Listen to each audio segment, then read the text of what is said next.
Hello, I'm Morse Kochanski, Wilderness Living Skills and Survival Instructor. My topic here is how to get an insight on what it's like to live in a given environment through studying the people who have lived there all their life. For example, here we have hunters of the northern forest.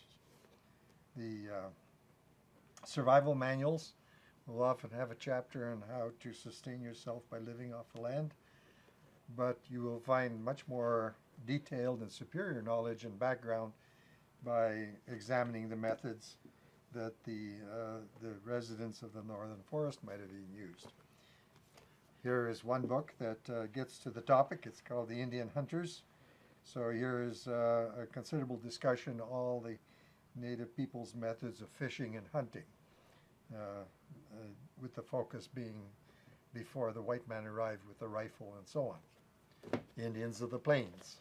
So this covers the more open country, you might say, where the buffalo and the elk exist. Nchi-Wana, the big river, and this is the native people that lived on the Columbia River, you might say, in the Intermountain area.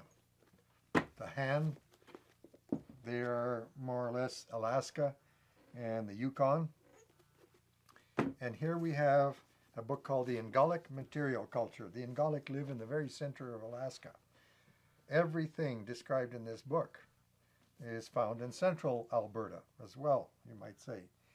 And this gives you very detailed information on the construction of all the artifacts that the native people, the Ingalik, would have used, whether it was a sled or a canoe or a bear trap or whatever. And I would say that there are survival manuals that if this book was the chapter on how to relate to the forest, find your artifacts, use the natural resources of the forest to sustain yourself, this would probably be a much better survival manual, you might say, than many so-called survival manuals. And again, here we have a book called The Survival Skills of Native California. Again, there is an awful lot of information in here that's just as applicable in Alberta as it is in California, but the author is using the word survival in the sense of saying how to live well in native California instead of saying how to survive well.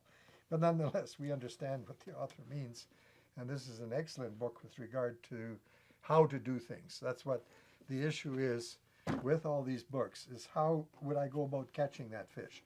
How could I build the spear or the trap? And in some cases, insights on how they built shelters and how the resources they used in where they lived to make comfortable shelters and so on. So although this is more like anthropology, the refinement of knowledge on survival is based on studying the people who lived in the environment you plan to pass through, and perhaps if you run into a problem, you're going to have to survive in it, but they are living in it.